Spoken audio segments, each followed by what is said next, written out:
And let's start off with Cory from Schenectady. How are you? Yeah, and I'm just going to remind the audience that Cory is a long-time repeat caller.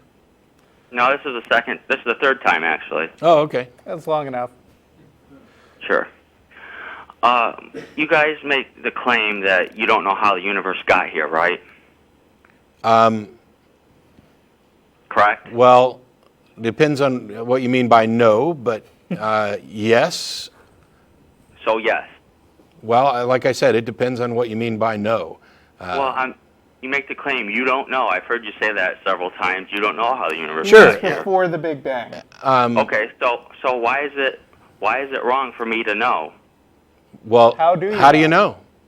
Well, in the beginning, God created the heavens and the earth. Yeah. We how do you know that you think that? How do you know? How do you? Sorry, two hosts here. How do you know it's not true? You're shifting the burden of proof. We don't have to Doesn't just prove matter. that. Why does that matter? Why does it matter? Why Okay. don't you have to have the burden of proof? Because we're not the ones that are claiming that we know. I'm sorry, Well, Cory. exactly. So Cory, if you don't know, Cory, why can't I know? Cory, knowledge is not something that you simply assert. Knowledge is demonstrated. And if you make a claim to knowledge, you need to demonstrate that it's true. Otherwise, there's no good. That's the way reason works. Okay, That's hey, Cory, the way. Your reason. Cory, are you infallible? What do you mean by that? Are you always right? I think he means get a Are dictionary. you?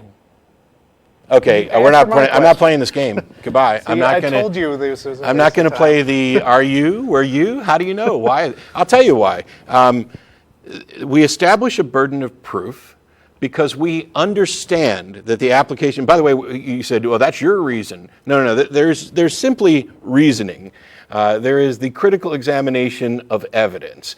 Logic is not something where I've got my logic and you've got your logic. We know why, we know what logic works and why. There's a reason why I stick to propositional logic and constructed syllogisms, at least conversationally.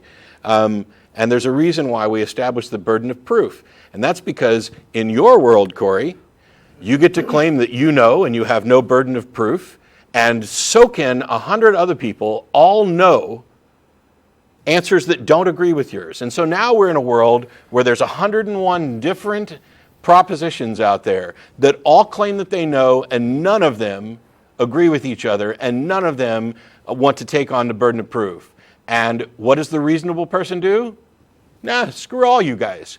The first one of you that can actually demonstrate that your claim is true, that's where we're going to start saying, okay, let's investigate this further and find out if it is true. But all of you who are claiming that you shouldn't have any burden of proof, there's no reason any of us should care at all what you say. You might as well be saying that you know that M&Ms created the universe, because you have just as much evidence for that. Yeah, and this is exactly what I was talking about at the beginning, about basically why science exists. Because as far as we've recognized, there haven't been any infallible people around. We've generally observed that people can be wrong about a lot of stuff.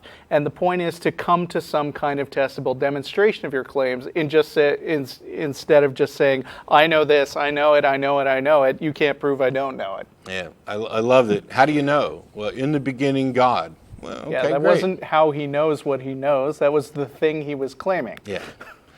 Yeah, when we talk about, we ask people to tell us what they believe and why. The why is the important part. The Right. What is far less important.